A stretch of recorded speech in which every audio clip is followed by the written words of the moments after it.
worship was limited on a Sunday, they lied to you. Thank you, Lori. I've walked into this sanctuary many times in the last 47 years. It began walking in with my great-grandparents, Albert and Lois Miller, many years ago. The last time I stood on this stage was to honor my grandfather, and that was 14 years ago. I venture to say that the majority of you were probably here that day as well, and I thank you for that. And now we're a little bit older, and we're a little more seasoned by this journey we call life. Probably some good times and probably some not so good times. But what brings us here together is someone who brought out the good in everyone. It's my grandmother, Sylvia Hastings, aka Mama. When I stood on this stage to honor Papa, I spoke of his legacy. I spoke of his relentless drive to make those around him better versions of themselves. Whether you realize it or not, Mama did the exact same thing. She just did it with a very different approach. But she, without a doubt, brought the best in everyone who knew her. It's why we're here today, right? Because she brought the best in you. To her 5 children, Gwen, Lynn, Ken, Ben, and Bryn, she brought out the best in you. As a representative of the grandchildren, I can speak for all of us to acknowledge that she brought the best of us, each in our own way. To her friends, extended family, piano students, singers, and beneficiaries of anyone who knew her, the best is what she wanted for everyone here. Let me give you an example. Just in case you don't have an ear, when you walked in, you heard a very distinct style of playing the piano, right? And for those of you who don't know, this is Lori Rogers, and what is affectionately known as one of Mama's proteges. And she's here to help us honor Mama today with us, and so we're very grateful that you are, Lori. Thank you for sharing that. Lori shared with me that her mother brought Lori to Mama when Lori was 5 years old. And Lori shared that a lot of other piano teachers wouldn't teach Lori because she was so young. But Mama saw a 5-year-old Lori, and she saw then what you and I see here today. She saw that. And when Lori couldn't span a G to a C with her hand, Mama knew exactly who she could be. And you know what? She was right. So thank you again, Lori, for being here. I really thought the origin of my musical journey was unique and special. Mama sat me on a piano bench and placed my hands on the keyboard at an age so young, I don't even remember not sitting at a piano with her. My hands were so small that she taught me how to play with just 6 fingers. 3. And you know what? That's how I still play today. Sorry, Lori, I could never do what you do because I only have 6 fingers that I use. But speaking to Lori earlier this week, we were sharing with one another stories, thoughts, and testimonies. And I felt like, in a lot of ways, I was hearing the same story for me. We were drawn together with the bond of what Sylvia Hastings did for both she and I. And we aren't the only ones in this room. She wanted the best for all of us because she saw the best in all of us. I'm 47 years old. Today is the first Monday on this earth in my 47 years of life that she's not here. In that 47 years, I cannot think of one time when she was harsh to me, when she belittled me, or did anything other than make me feel like I was the king of the world. And whether that world was behind the piano, holding a microphone, singing or leading worship, walking into our house playing Here Comes the Bride after proposing to my beautiful wife down at the pond, or even as I held the hand of my grandfather as he drew his last breath, she always saw the best in me, and she saw the best in you. She was always so intentional to make sure that you knew exactly how she felt about you. So many life memories that I have with her. Early morning walks hand in hand as early as I could remember around the property as we stumbled upon sleeping deer and picked flowers together. Pulling a chair over to the stove so I could stand tall enough to help her stir the scrambled eggs like she needed my help. Putting enough sugar and cream in my coffee to put anybody in a diabetic coma, which is still the only way that I drink it today. She stood behind, in front, and beside Papa in every situation and helped him dress up in any magical character that he wanted to portray that day. She happily led our family in Christmas carols every year when all of you, and you know who you are, would groan and complain about it, but I bet we'd give anything to have her lead us one more time. personalized poetry, as Brent pointed out, for all of our birthdays and anniversaries. I love it when she and I would turn on all 14 keyboards and she would mesmerize me with my own personal concert before processors and computers made it easy.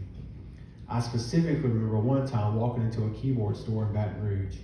She sat down at a model she had never even seen before, and in about 10 minutes, she had everybody in that store surrounding her like she was a rock star, in wonderment of what she could do with a keyboard. And I remember the salesman just like staring at her like, who are you?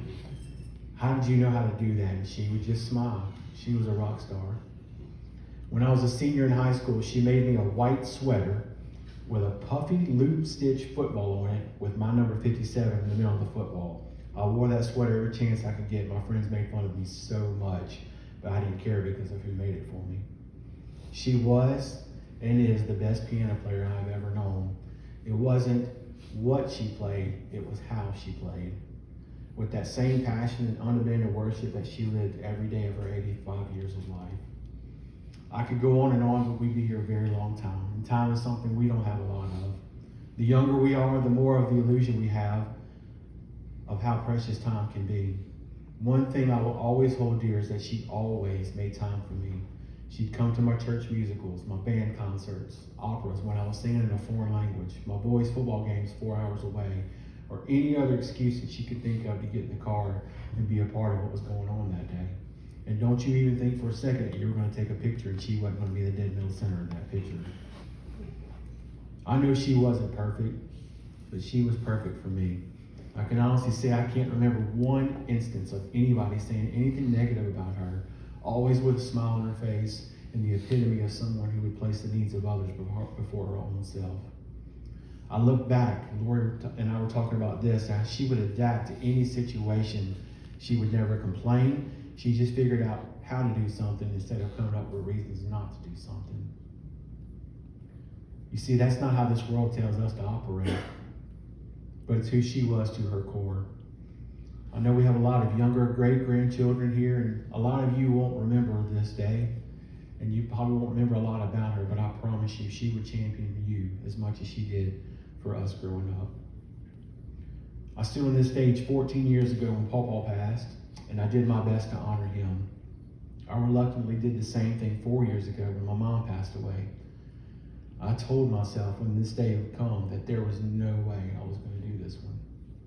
It was going to be too hard, too deep. But here I am. Why? Because my desire to honor her far outweighs my need to be sad or feel sorry for myself. Am I sad? You bet. But greater than my sadness is this. We may have pain while we're in this life, and we go through the grief process of losing Momo, but a time will come when each born-again believer will be with the Lord. Revelation 21 tells us that in that day, God shall wipe away all tears from their eyes, and there shall be no more death, neither sorrow, nor crying, neither shall there be any more pain, for the former things are passed away. We can't comprehend that in our minds because we're constrained by who we are as humans.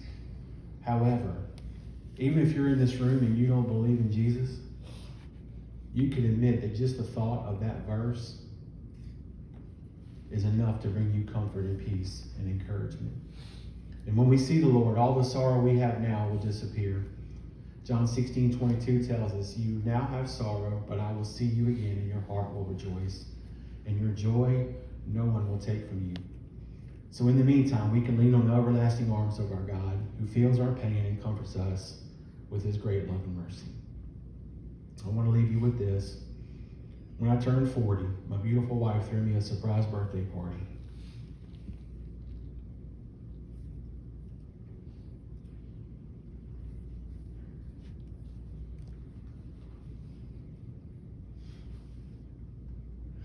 It was on a Sunday, and like I have for over 30 years now, I was leading worship that day. After practice that morning, my band members led me away from the sanctuary as Chrissy secretly gathered family members into the sanctuary. When it was time for the service to start, Chrissy came to get me. She took me by the hand and she led me down the long hallway toward our sanctuary. And as we got closer, I heard the piano organ playing in perfect harmony, perfect rhythm, perfect style, and perfect note. Without even having to open the door, I immediately began to weep because I knew exactly who was on the other side of that door. It was my mama on the piano, and it was my mom on the organ. What an amazing memory that was. But one day, when my time on earth is done, I will embrace my Lord and Savior Jesus Christ. And then he will be the one to take me by the hand. And he's going to lead me down the streets of gold. And as we walk down those perfect streets of gold, I know that I will once again the perfect harmony, rhythm, style, and note, as my mom and my mom will welcome me once again. But this time, I won't be weeping. So today, she is the glorious and made new Sylvia Hastings. She's home. She's traded in her hair rollers and her pink robes for ones made with white, perfect glory. How can we be sad about that, guys? She's with the love of her life. She's with her friends and family that have gone before her. And I promise you, it hasn't taken her long to find the grandest of all pianos. And she's popping those fingers and hands like never before in worship to the King of Kings and the Lord of Lords. And because of that, we choose to rejoice today. So, show them how to do it up there, Mama. Save me a seat on the piano bench. And thank you for seeing the best in me.